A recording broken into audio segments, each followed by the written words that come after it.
Ever walk into a room and just like own it? Not in a cocky way, but with this quiet confidence that says, I'm valuable. Yeah, I get it.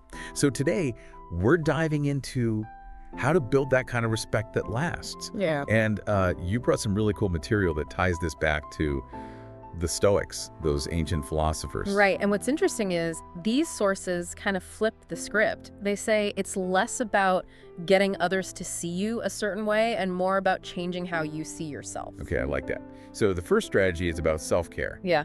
It's easy to dismiss that as like pampering, but the Stoics saw it differently, right? Totally. For them, self-care was fundamental. It's not just about feeling good, it's about being able to actually give back to the world. One source put it like, you can't pour from an empty cup. Right, if you're running on fumes, you have nothing to offer. So it's about making sure you're topped up physically and mentally.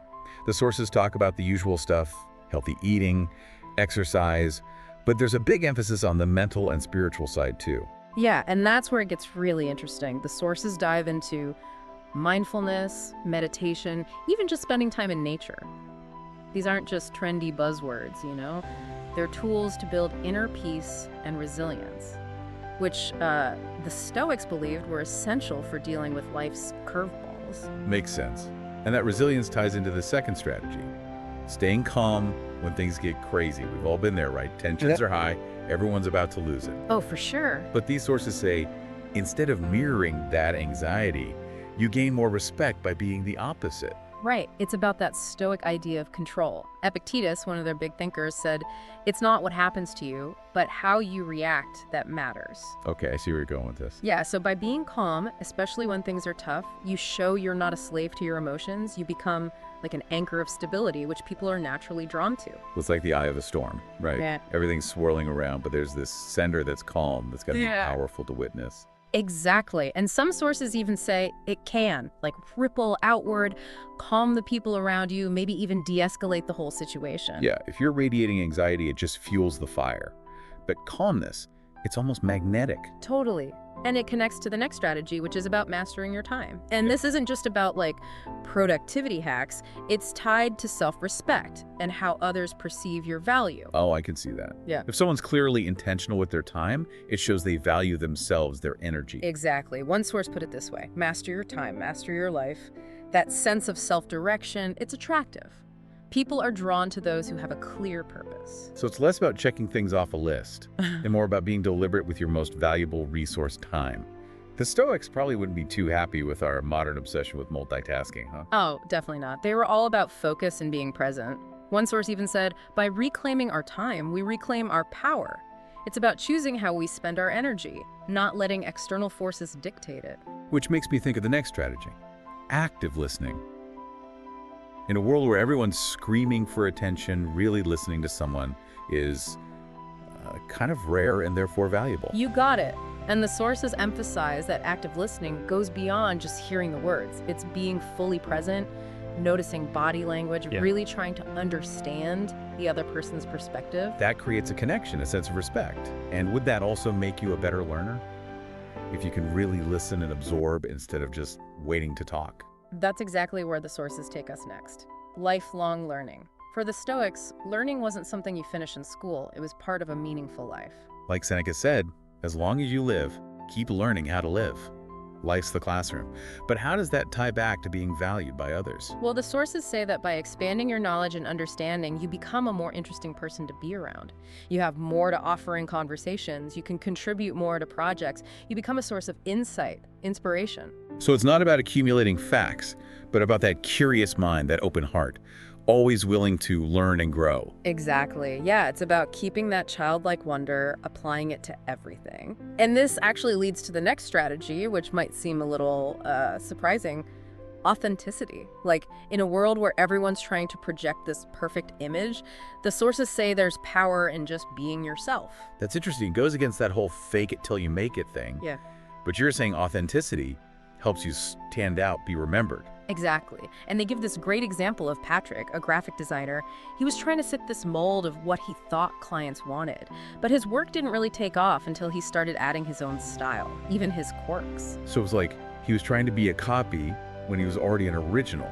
Yeah. And once he embraced that, people were drawn to it. Right. And the sources say authenticity goes deeper than just visuals.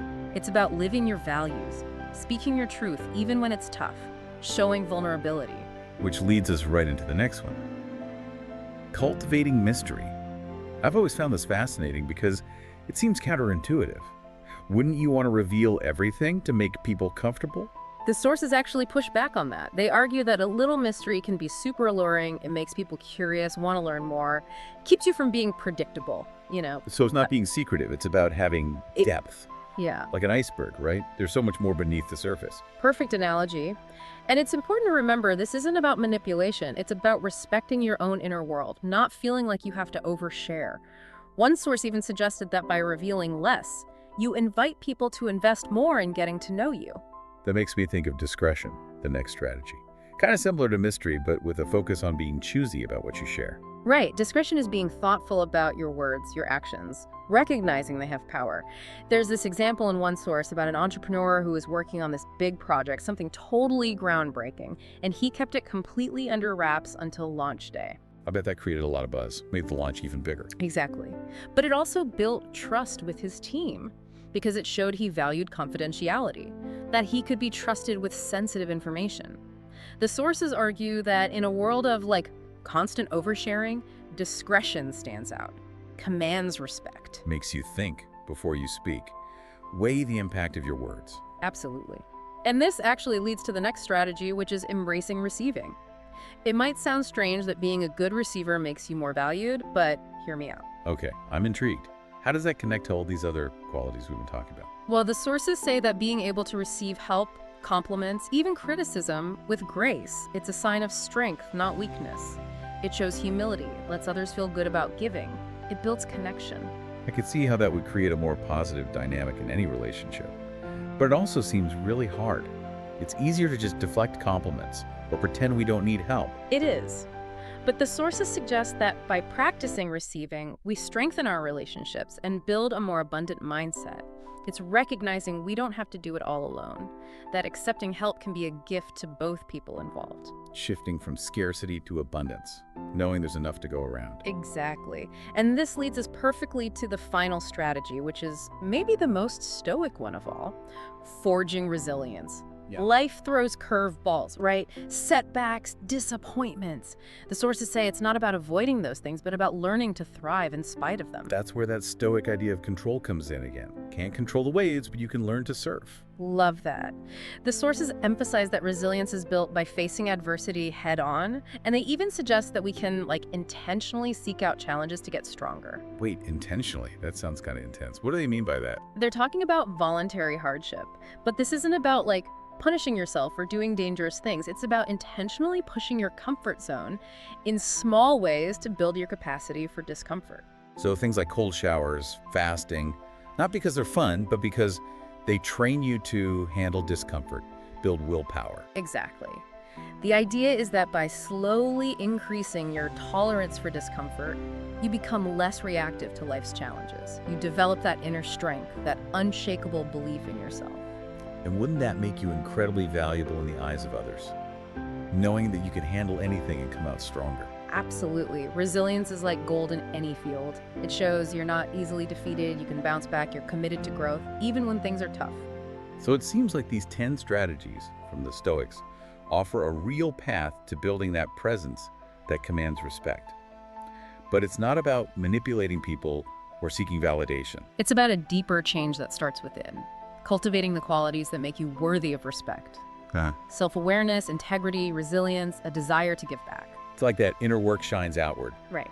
You attract respect not by demanding it, but by becoming the kind of person people just want to be around. Yeah, that's the key. All these strategies, they create this pull. You become more attractive not because you're trying to take something, but because you're giving off something valuable. It's like that saying, be the change. If you want respect, you got to start by respecting yourself. And that's where the Stoics really nailed it. It's not just about outward success. It's about that inner harmony, living a life with meaning, and that just naturally makes you more magnetic. So as we wrap up this deep dive on building a presence that commands respect, what's the one thing you hope our listener walks away with? I think the biggest takeaway is that you can't fake real respect. You got to earn it through genuine self-work, embodying these qualities, not just talking about them. It's a journey, but it's worth it. Absolutely. Becoming the best version of yourself, not for anyone else, but for you. And the amazing thing is that journey of self-improvement, it makes you more valuable to the world. You contribute more, connect more deeply, leave a real impact. So for our listener who's ready to start that journey, what's one small step they can take today to put these Stoic strategies into action? I'd say pick one strategy that really spoke to you and commit to it this week. Maybe it's 15 minutes of mindfulness each day or an hour a week for learning something new. Start small, build from there. Great advice. Those little efforts add up over time. And remember, you don't have to go it alone. Find mentors, connect with people who get it, keep learning, keep growing. Exactly. Surround yourself with people who inspire you, push you to be your best. This has been such a fascinating deep dive. Thanks so much for sharing your expertise with us. It's been a pleasure. And to our listener, we hope this has given you some tools, some inspiration to cultivate that presence that commands respect. Remember, it all starts with valuing yourself. And never stop learning.